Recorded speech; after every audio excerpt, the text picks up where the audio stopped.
आप सभी को मेरा श्री गौरी शंकर सीताराम राधे श्याम। श्री गौरी शंकर दरबार में मैं सुयश अग्रवाल आप सभी का स्वागत करता हूँ। सभी को प्रणाम, नमस्कार और प्रेम भरे हृदय से वंदन। बोलिए श्री राधा कृष्ण भगवान की जय। तो भैया, पिछली वीडियो का विषय जैसा कि आपको पता ही है, आपने सुन ही लिया होगा, नहीं तो मैं वीडियो आई बटन पर लगा दूंगा, आप वहाँ पर जाकर के सुन लेना।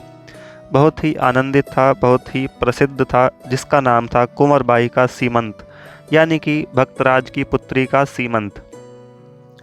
तो अब देखिए, मैं सारी बात तो इस वीडियो में बता नहीं पाऊँगा, लेकिन जैसा कि हर वीडियो में मैं थोड़ा सा पिछली वीडियो का संक्षिप्त में बताता हूँ, वैसे ही बता देता हूँ। सीमंत होता है जिसके संतान होने वाली होती है, उस लड़की का पिता पुत्री सहित उसके सभी कुटुंबियों को कपड़ा देता है।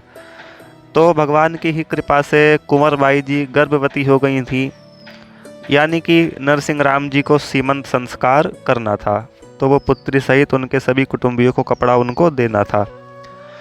तो अब वो बेचारे, जैसा कि आप सभी जानते ही हैं, वो खुद ही निर्धन, उनके पास खुद के लिए ही बेचारों के पास कपड़े नहीं होते थे, तो वो और सबको क्या देंगे।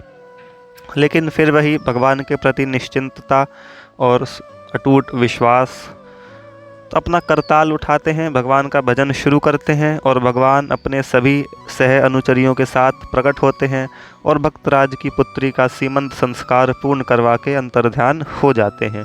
बोलिए श्री भक्तवत्सल भगवान की जय।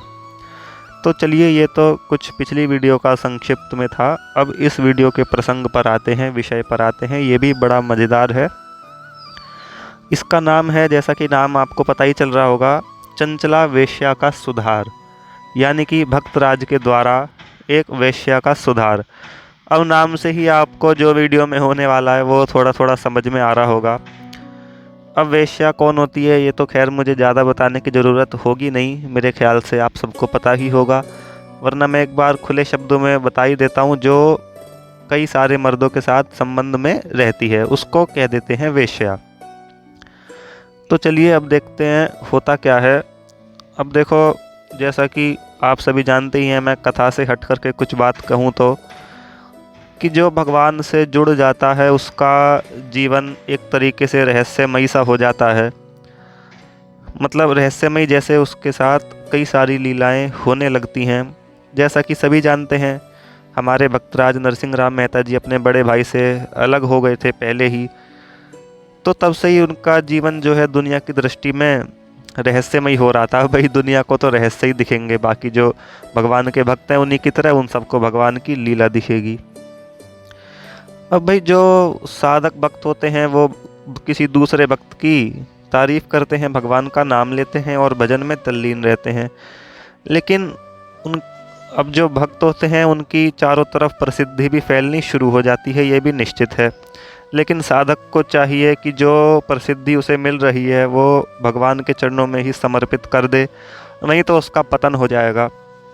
ये बात भी सत्य है और ऐसा ज़रूर होगा। आप गौर करके देखना, जो भी बड़े से बड़ा भक्त होगा, भगवान उसको एक बार मान सम्मान दे करके चेक ज़रूर करते हैं कि ये भाई अपने झूठे अहंकार में फूल तो नहीं रहा।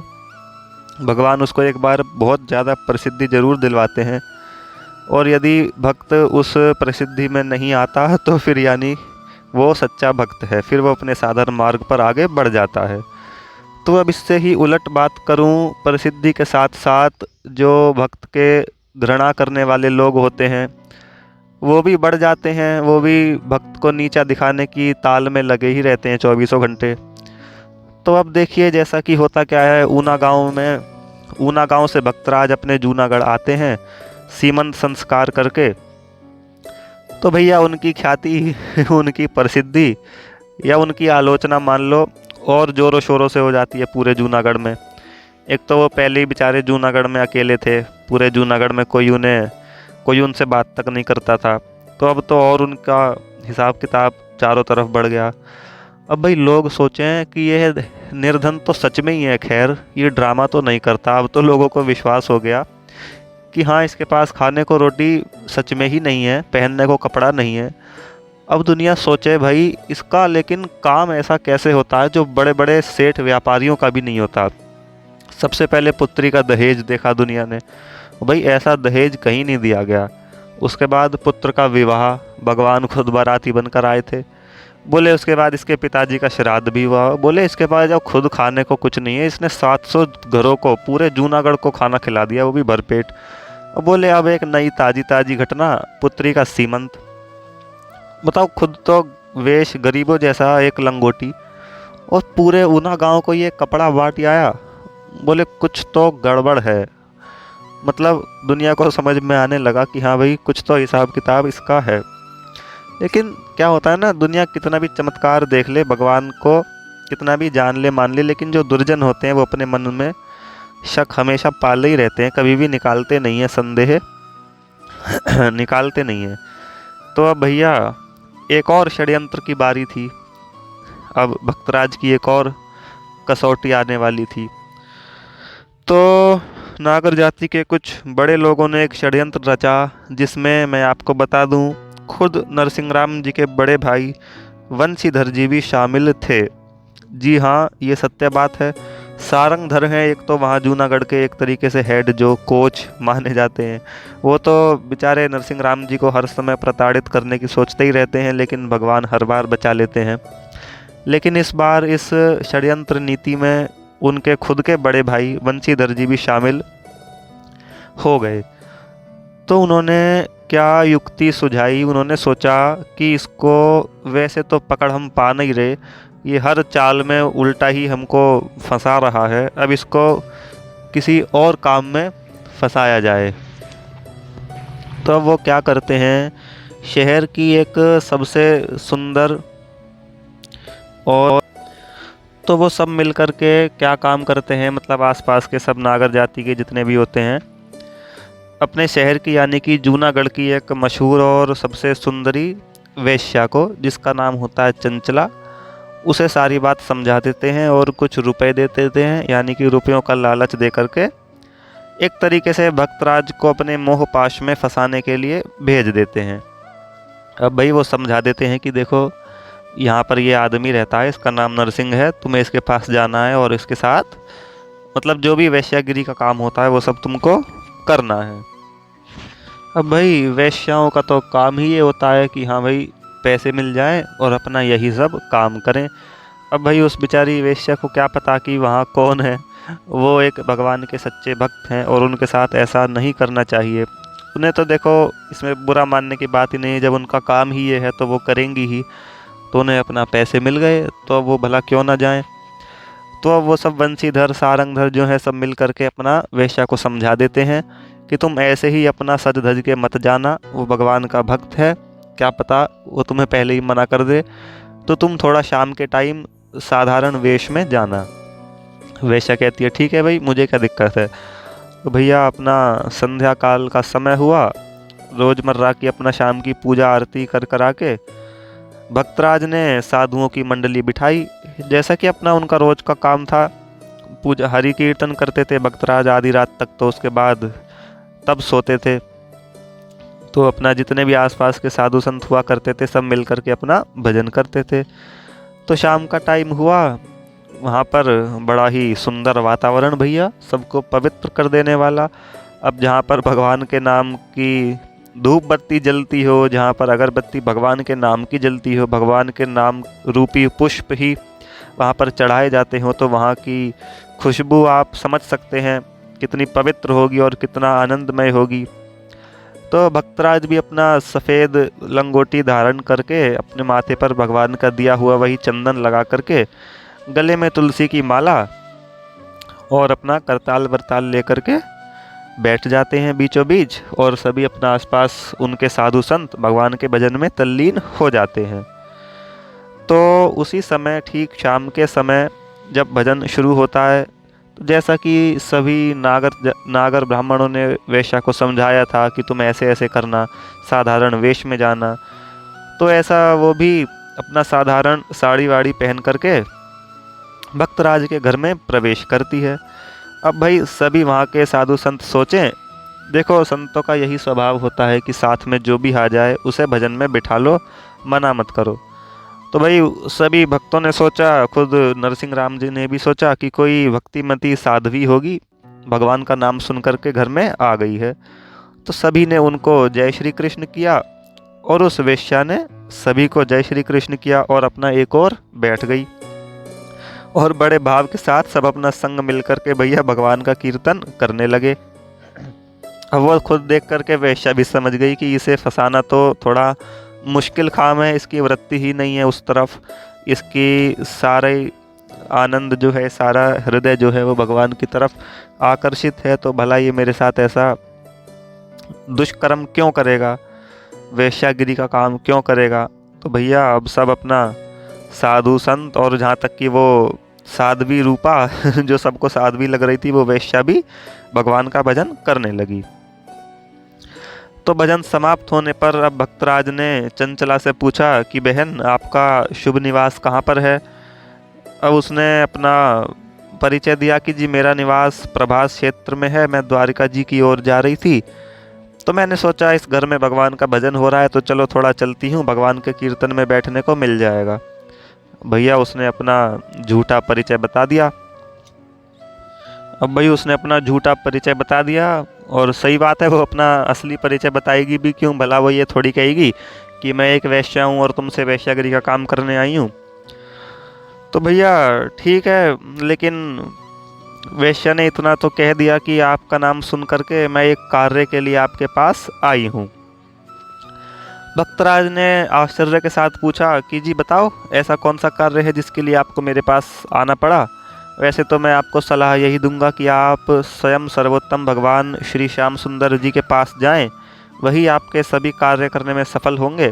लेकिन यदि आप मुझे भी बता दीजिए, मेरे से बंद पड़ा, तो मैं आपका अवश्य वो कार्य करूंगा, आपकी पूरी सेवा करूंगा। तो भैया उस वेश्या ने कहा कि मैं आपसे कुछ लेने की इच्छा से आई हूँ, लेकिन वो मैं आपको अभी नहीं बता सकती, जब सब सो जाएंगे, रात होने के बाद समय आएगा, मैं उस समय आपको बताऊंगी। अब भक्तराज बड़े विस्मित हुए कि भाई ऐसा क्या काम है कि रात को सब सो जाएंगे, आधी रात हो जाएगी, जब सब अपना साधु संत जितने भी हैं सब सो सा जाएंगे, उसके बाद कुछ काम की ज़रूरत है। भक्तराज ने कहा ठीक है जी, जब बता देना, कोई दिक्कत नहीं है। तो भैया देखो, जो संत होते हैं उनकी दृष्टि में सभी जने शुद्ध ही होते हैं। अब उन्हें क्या पता कि वो ऐसा क्या करने आई है जो उसने ऐसा होगा।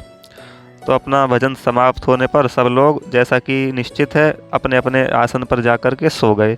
रात हो गई, सारा काम हो गया, पूजा पाठ सब निमट गई, भजन समाप्त हो गया, भगवान का भोग लग गया, सबने प्रसाद पा लिया। जितने भी साधु संत थे वो अपने अपनी जगह पर जाकर के सो गए। चंचला को भी भक्तराज ने अपना जगह दिखा दी कि आप यहाँ पर सो जाइए, और अंत में वो भी मंदिर के दरवाजे पर जाकर के अपना आसन लगा के सो गए। अब धीरे धीरे भैया सब लोग गहरी नींद में सो गए, लेकिन चंचला जगती रही। जैसा कि उसे जग नहीं था भाई, वो तो अपना कार्य सिद्ध करने आई थी। अब वह अपना इसी उधेड़ बुन में लगी रही कि कब उचित समय आए जब सबकी नींद पूरी हो जाए। तो आधी रात बीत जाने पर जब उसे एहसास हुआ कि हाँ अब सब सो गए, तब उस चंचला को विश्वास हो गया कि अब कोई जगह नहीं होगा, अब अपना काम करना चाहिए। तब उसने अपने सादे कपड़े उतार करके सुंदर सुंदर जितने भी थे वस्त्राभूषण धारण कर लिए। उस समय वो उसको देखने में, मतलब उसकी शरीर की गठन और श्रृंगार जितना भी था, सब कुछ देखने से वो जैसे देवांगना सी लग रही हो, वैसी उसने अपना सारा श्रृंगार सज धज के तैयार हो गई। अपने आसन से उठी और धीरे धीरे भक्तराज के आसन के पास आई। अब उसके जो पैरों में नूपुर पहन रखे थे उसकी आवाज़ सुन करके भक्तराज जग गए। वो पूछते हैं जी इस समय कौन है। चंचला ने उत्तर दिया, मैं तो वही हूँ जो आपके साथ भजन कर रही थी। भक्तराज ने पूछा, आप वही हो तो ये आपका रूप कैसा हो गया, मतलब तब तो आप एक साध्वी स्वरूपा लग रही थी, लेकिन अब ये इतना श्रृंगार करने की आधी रात को क्या आवश्यकता, आपको कहीं पर जाना है क्या। चंचला ने कहा कि जी नरसिंह राम जी नहीं, मैं आपसे अब वही चीज़ मांगने आई हूँ जो मैं आपसे शाम को बात कर रही थी। भक्तराज उठ करके बैठ गए। भक्तराज बोले, हाँ जी बताओ क्या काम है, जो भी मुझसे बन पड़ेगा मैं आपका वो काम पूरा कर दूंगा। तब वो वेश्या अपना असली बात जो है वो कह देती है धीरे से। भक्तराज से वो कहती है, मैं आपसे संबंध करने आई हूँ, यदि आप ये काम कर सकें तो मेरा ये काम सफल कर दीजिए। अब भैया चंचला की निर्लज्जता को देखकर बिल्कुल नरसिंह राम जी तो चकित रह गए। उनके मुंह से निकला हरी हरी राम राम। अब भैया चंचला ने दोबारा अधीर होकर के कहा, भक्तराज अब आप मुझे अधिक ना सताइए, जल्दी मेरी मनोकामना को पूरा करके मुझे संतुष्ट कीजिए। अब भक्तराज सोचे, भाई तुम ये क्या कह रही हो, क्या तुम मेरे पास यही लेने के लिए आई थी? इसका मतलब तो तुमने साधु का सा स्वरूप बना करके कपट किया है, साधु का स्वरूप का ही तुमने अपमान कर दिया जो तुम साधु बनी, और ऐसा नीच विचार मन में रखने से तुम यहाँ पर आई हो। तो ऐसे तो देखो तुम पाप के भागी बनोगी और अंत में क्या होगा, तुम गहरे नरक में चली जाओगी। फिर क्या होता है देखिए, कहानी में मोड़ यहाँ से आता है। जब इतनी बात होती है तो वो चंचला वेश्या जो होती है वो भी वहीं भक्तराज के पास बैठ जाती है, और जो भक्तराज होते हैं हमारे प्यारे भक्तराज, भोले भक्तराज जिनका नाम है नरसिंह राम मेहता जी, वो भी उठ करके अपना भगवान की ध्यान में हो करके बैठ जाते हैं। और वो सोचते हैं कि नहीं, इसको समझाना चाहिए, इसको ऐसे ही यदि डांट डपट करके भगा दिया जाए तो कोई फ़ायदा नहीं है, ये अपनी प्रवृत्ति तो छोड़ेगी नहीं, मेरे से काम नहीं बना तो औरों के पास जाएगी। लेकिन उन्होंने सोचा कि हाँ अब इसको समझाना चाहिए। तो अब देखिए इससे आगे की जो वीडियो होगी वो सारी भक्तराज के ज्ञान के ऊपर होगी। अब देखिए भक्तराज उस वेश्या को कैसे कैसे करके समझाते हैं जिससे कि उसके जीवन पर ऐसा प्रभाव पड़ता है कि वहाँ से उठने के बाद वो अपनी सारी वेश्यागिरी का काम छोड़ देती है। अब देखिए भक्तराज चंचला से कहते हैं कि मनुष्य जीवन पाप करने के लिए नहीं है, ये तो ऐसी चीज़ कमाने के लिए है जिसका कभी अंत ही नहीं होता, यानी कि भगवान का भजन। ये संयम के लिए है, वासना के लिए नहीं है, सात्विक प्रेम प्राप्त करने के लिए है, यानी कि भगवान का प्रेम। अब भक्तराज बोले, तुम तो ऐसा करके देखो अपने चरित्र का नाश कर रही हो, और जिनके साथ ऐसा करोगी उन पुरुषों के भी चरित्र का नाश हो जाएगा। अब बोले, देखो तुम्हारा जन्म हुआ तो इसी चीज़ के लिए थोड़ी हुआ है, ये तो अच्छे चरित्र का संग्रह करने के लिए है, भगवान की उपासना करने के लिए ही है, मनुष्य जीवन का यही लक्ष्य है। अब देखो भक्तराज कहते हैं कि पुराने हमारे जो पुण्य होते हैं उनके प्रभाव से यह दुर्लभ जो मनुष्य देह है ये हमको मिलता है, और इसके प्राप्त होने पर हम बहुत कुछ कर सकते हैं, यानी स्वयं भगवान के साथ भी बैठ सकते हैं, ऐसा भी हम कुछ कर सकते हैं, भगवान के धाम में निवास पा सकते हैं। लेकिन ऐसा ना करने की जगह हम इन्हीं चीज़ों में लगे रहें तो समझो हम प्रतिपल अपने आप की आत्महत्या कर रहे हैं, हम अपने समय को गंवा रहे हैं, हम एक बहुत बड़ी चूक कर रहे हैं। अब भक्तराज कहते हैं, देखो सुनो, विषयों की जो तृष्णा होती है, जो इच्छा होती है, जो हमारे अंदर वासनाएं उठती हैं, यदि उनको दबाया ना जाए तो वो और एक तरीके से बढ़ने लग जाती हैं, और यदि पूरा करने लग जाएं तो वो तो नरक की ओर ही ले जाती हैं। वो कहते हैं, अब तुम सोचो कि हमारा ये जो जन्म हुआ है ये हमें अच्छी गति की ओर ले जाने के लिए हुआ है या ऐसी नरक वाली गति की ओर ले जाने के लिए हुआ है।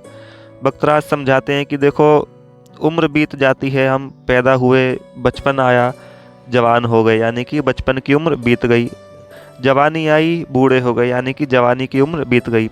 बोले ये बहुत अच्छी बात है, देखो सभी कुछ बीत जाता है, सभी कुछ खत्म हो जाता है, लेकिन ये जो कामनाओं की आग है ना, ये ख़त्म नहीं होती, इसकी उम्र कभी बीतती नहीं है, ये बढ़ती चली जाती है। और उल्टी बात इसमें ये है कि अगर इसे पूरा करने लगो तो ये बुझने की बजाय और ज़्यादा धधकती रहती है, मनुष्य की समस्त सुख शांति को भस्म करके फिर से जन्म मरण के भयानक चक्कर में डाल देती है। देखो कितनी बढ़िया बात बता रहे हैं भक्तराज। तो भक्तराज कहते हैं कि इन कामनाओं का नाश करना ही मोक्ष का साधन है, भोगों की तृप्ति से तृष्णा का अंत नहीं होता, जबकि क्या होता है कि और ये बढ़ जाती हैं। जैसे कि ठीक उसी प्रकार जैसे घी की आहुति से जो हवन कुंड होता है उसमें अग्नि विशेष प्रज्वलित होती है, ठीक इसी प्रकार इच्छाओं को यदि पूरा करते चले जाएंगे तो समझो हम उसमें घी डाल रहे हैं, और वो धीरे धीरे अपना भयंकर रूप धारण कर लेगी, और उसे बुझाना फिर हमारे वश से बाहर हो जाएगा, और अंततः उसका निष्कर्ष क्या निकलेगा, मनुष्य का सत्यानाश। तो भक्तराज यही समझाते हैं कि देखो ये संसार भी एक प्रकार का रोग है, उसको दूर करने के लिए भगवान के नाम की औषधि होती है, और यदि उस औषधि का सेवन ना किया जाए तो वो रोग एक तरीके से इतना बढ़ जाएगा धीरे धीरे कि फिर उसको मतलब ख़त्म करना ही मुश्किल हो जाएगा। और इस रोग में देखो नए नए अंकुर पैदा होते रहते हैं, जो वो फिर कष्ट साध्य हो जाते हैं मनुष्य के लिए। वो अंकुर यही इच्छाएं हैं, और इच्छाओं को यदि हम और पानी डालते रहेंगे अंकुरों में, तो सोचो तुम क्या होगा, वो पेड़ ही बनेंगे, ना कि वो खत्म होंगे। तो ऐसी इच्छाओं के पेड़ स्वरूप को काटने के लिए भगवान का नाम एक कुल्हाड़ी है। अब भैया वही यही सब समझाते रहते हैं कि देखो जीव अनेकों जन्मों से संसार के विषय सुखों का अनुभव करता आ रहा है, लेकिन अभी तक उसको तनिक भी संतोष नहीं हुआ। और यही कारण है कि आगे भी वो अपने पतन का कारण बनता ही चला जाएगा, क्योंकि उसने कभी जो सच्चा रस है उसको पाने का प्रयास किया ही नहीं। इन्हीं झूठे रसों के पीछे वो पड़ता रहा, जो कि कभी उसको तृप्त कर ही नहीं सकते। तो फिर इनके पीछे भागने से क्या फ़ायदा। फिर वो बोले देखो भगवान ने खुद कहा है, ए नित्यम सुखम लोकमिमं प्राप्य भजस्व माम। गीता में कहा है कि इस अनित्य और सुखहीन संसार को पाकर के मुझको भजो।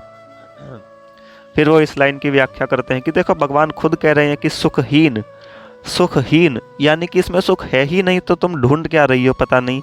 वो चंचला को समझाते हैं। वो कहते हैं भगवान ने कहा है मुझको भजो, इसको पा करके मुझको भजो, यानी कि उन्होंने साधन दे दिया, उद्देश्य हमको दे दिया, दे करके भेजा है। संसार में आए हो तो मुझको भजो, तभी काम होगा। तो वो समझाते हैं एंड में कि देखो केवल अपने खुद का आत्मचिंतन, खुद का अंतर ध्यान और भजन का जो आनंद होता है वही दिव्य आनंद होता है, वही सच्चा सुख है। विषयों का तो जो आनंद होता है वो तो मूर्खता ही है, मूर्खता सा ही प्रतीत होता है। और जो उन्हें भोगता है वो तो समझो बिल्कुल गधा है, महामूर्ख है। तो भक्तराज ने ऐसा ऐसा कुछ करके कहा।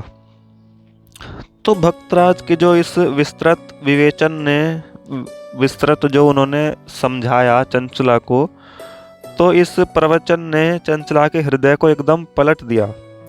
मानो जैसे जन्म जन्मांतर के पहले की आग जल रही हो, कुसंस्कारों की, पापों की, उस पे भक्तराज ने अपने वाणी से एक तरीके से बरसात कर दी हो।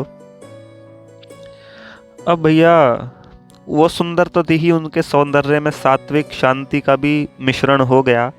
अब उसके सुंदरता में वो वैश्यागिरी वाला काम, जिसे काम विकार कहते हैं ना, वो छोड़ करके एक सात्विक शांति का तेज आ गया। अब वो कहती है क्षमा कीजिए भक्तराज, आज आपने मुझे पता नहीं कौन से अंधकार में से निकाला है और कौन से प्रकाश में पहुंचा दिया। यदि आप ना होते तो मैं तो पता नहीं, मुझे कोई से नरक में भी जगह नहीं मिलती, मैंने इतने पाप किए हैं।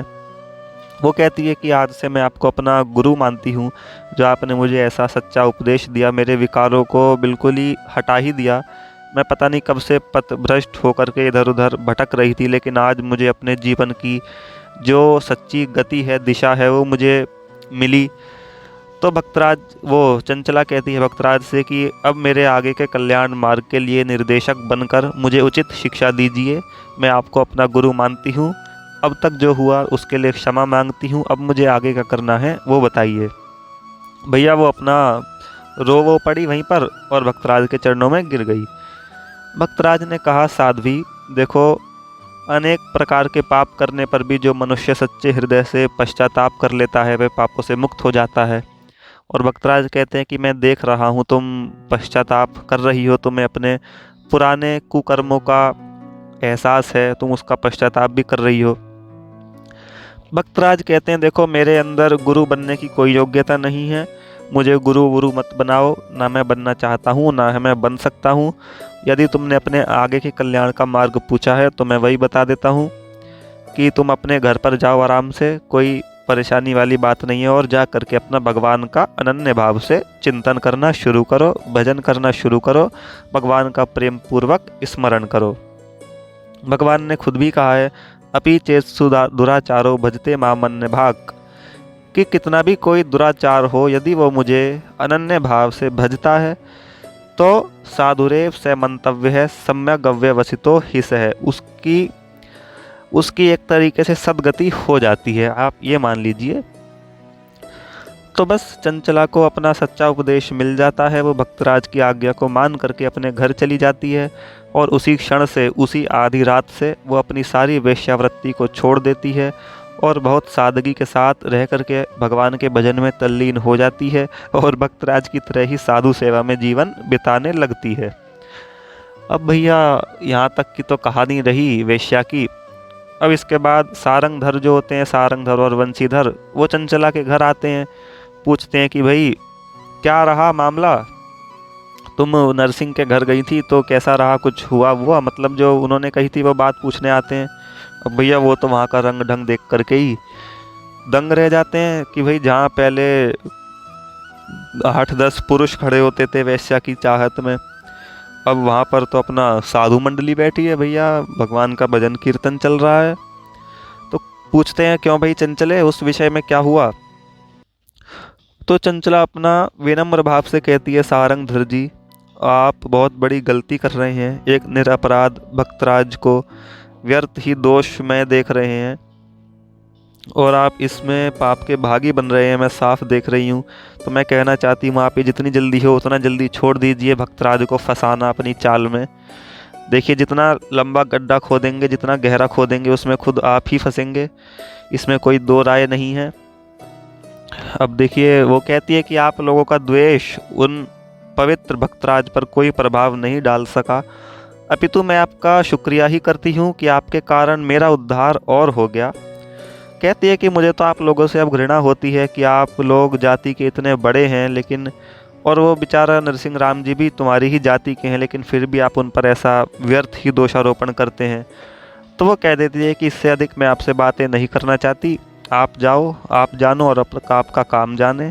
इतना कहकर वो अपना पहले की तरह ही भगवान के भजन में तल्लीन हो जाती है। बोलिए श्री भक्त और भगवान की जय, श्री राधेश्याम भगवान की जय।